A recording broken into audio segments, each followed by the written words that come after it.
Hello everyone, today we're summarizing Never Split the Difference by Voss. The first takeaway of this book is, negotiation occurs in every aspect of life, and there's more to it than rationality and intellect. Negotiation is a crucial part of human communication, and people negotiate in every aspect of their lives.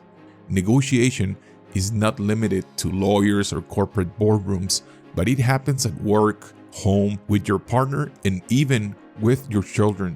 Despite this, many people believe that negotiation is only reserved for high-stakes situations like hostage negotiations. But the truth is, negotiation is merely an interaction or communication with a specific outcome in their mind. However, two or more people want something from each other. Negotiation is taking place. For instance, if you want a raise but your boss wants your salary to stay the same, or if you want your children to go to bed early but they want to stay up late, negotiation is happening. It's more common than most people think, and anyone can be a successful negotiator. Being a successful negotiator requires more than just mathematical logic and sharp intellect. Humans are not always rational and often act based on their animal nature, which can be irrational, spontaneous, and unpredictable. To be a successful negotiator, one must understand and navigate this complex nature of human behavior. Daniel Kahneman and Amos Tversky spent years studying negotiation, and their findings challenged conventional thinking on the subject. The prevailing belief was that each individual acted rationally and to their own advantage during negotiation. However, Tversky and Kahneman research discovered that humans are often unconsciously irrational due to cognitive biases. The two researchers identified 150 different types of biases, including the framing effect. This effect demonstrates that people will make different choices based on how the alternatives are framed, and even when presented with the same options. These findings highlight the complexity of human behavior in negotiations, suggesting that successful negotiators must take into account the cognitive biases that can influence people's decisions. The next takeaway from this book is, successful negotiation is about building trust and getting information. Imagine being in a situation where you're negotiating with a hostage-taking territory, and you don't even know what he wants or how he'll behave. That's the kind of situation where a good negotiator shines. They approach the bargain table with the goal of gaining as much information as possible, both about the situation and their counterparts. But sometimes, even the most prepared negotiator can be caught off guard. In 1993, the author was involved in negotiations after a robbery resulted in the taking of 3 hostages in a Manhattan bank. The robber, who communicated with the FBI, said that there were 4 robbers, but he was actually alone. He spread misinformation to confuse the negotiators to plot his escape. This situation illustrates the importance of being prepared for unexpected twists and turns during negotiations. One crucial aspect of successful negotiation is establishing rapport with your counterpart. When you have a good rapport, the other person is more likely to divulge useful information. But building trust and rapport isn't easy. You need to get the other party to talk a lot, and you need to show them that you can be trusted. In short, information is key in negotiations, and to get it, you need to establish rapport. The next takeaway will explore some practical strategies for building trust and rapport in negotiations. The next takeaway from this book is, closely listen to and even repeat what your counterpart says can build trust. Imagine you're in the middle of a negotiation and you know that trust is essential. But the question is, how do you establish trust? Well, one of the most effective ways is through active listening. This means demonstrating empathy and showing that you understand what the other person is going through. Let's look at some techniques that can help you build trust. The first technique, it's called mirroring. Essentially, you repeat what your counterpart says, but with an inquisitive tone. For example, during a negotiation after a Manhattan robbery in 1993, the robber demanded a vehicle. He mentioned that his driver had fled when the police arrived on the scene. Hearing this, the negotiator mirrored it by saying, "Your driver was chased away?" In response, the robber revealed more information, including the driver's location, which helped the FBI and NYPD to apprehend him. The reason why mirroring works is because you're making the other person feel that you're similar to them. People naturally want to be in groups with similar traits, which gives us a sense of belonging and forges trust. When your counterparts trust you, they will become more likely to talk and find a solution. To test the effect of this approach more scientifically, the scientist named Richard Wiseman conducted an experiment in which waiters took orders from customers. One group of waiters was asked to use mirroring, while the other group was asked to use a positive reinforcement through phrases like "no problem" and "great." In the end, the waiters who mirrored the orders made by customers received much higher tips, earning 70% more than the other group. So, if you're looking to build trust in a negotiation, try active listening and mirroring. It can make all the difference in finding a successful solution. The next takeaway from this book is, the tone of your voice can do wonders for negotiation. Intonation and the tone of your voice are powerful tools that can be used in successful negotiation.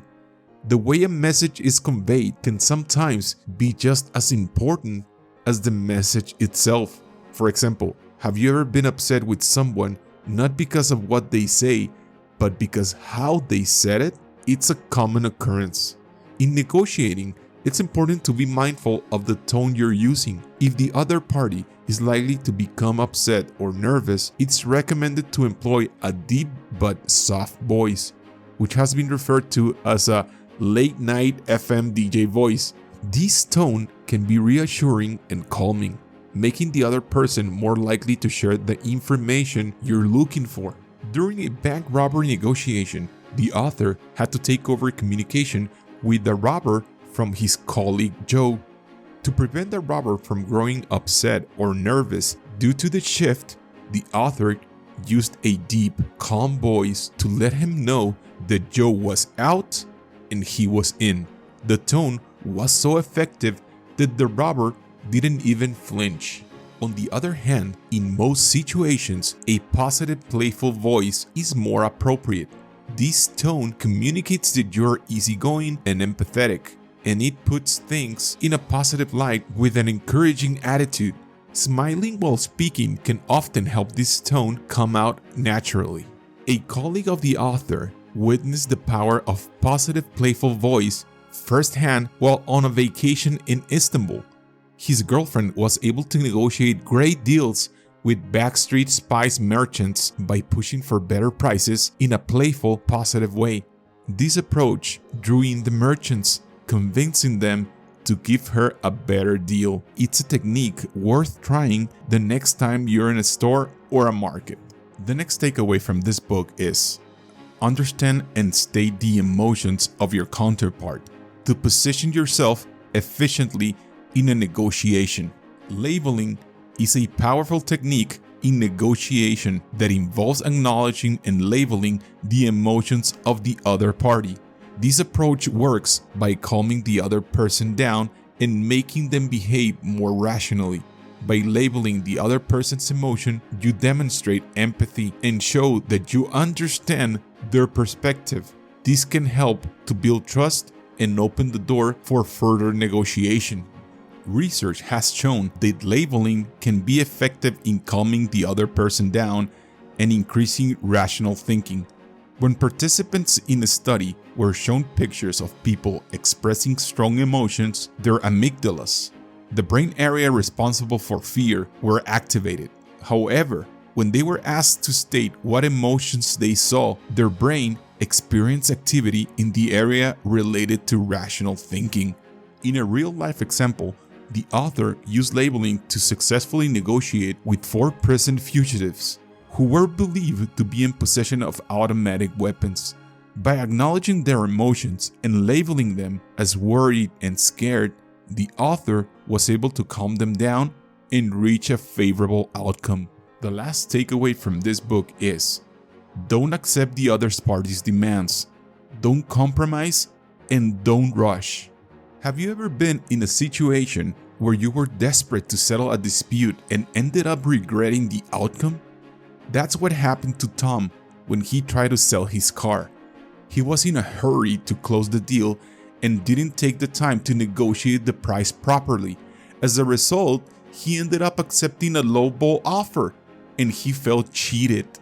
Tom's mistake was that he fell into the trap of splitting the difference. He thought that compromising was better than having no deal at all. But he didn't realize that accepting a bad deal was even worse. He learned that it's crucial to take the time to understand the other party's needs and negotiate accordingly. Tom's experience reminded him that every human has thoughts and needs that they might not express or even be aware of. He realized that he couldn't assume that the other party's demands were what they truly wanted, so he took the time to listen and ask questions to get a better understanding of the situation. One day, Tom read in the news that a politician was held hostage by a kidnapper who demanded $1 million in ransom. Tom remembered his negotiating experience and knew that the hostage taker might have an ulterior motive. He could be using the hostage to make a political point. Tom knew that if he gave into the kidnapper's demands, there was no guarantee that the politician would be released. Tom learned that taking the time to negotiate was critical. Even when the other party sets deadlines, rushing to a decision could lead to a clouded judgment. He remembered a story about a Haitian police officer's wife who was kidnapped, and the kidnappers demanded $150,000 in ransom. Tom noticed a pattern that the kidnappers pushed harder for the money before the weekend, which led him to suspect that they wanted to party. By understanding the kidnapper's motivation, Tom realized that the deadline was flexible and he could negotiate a lower price.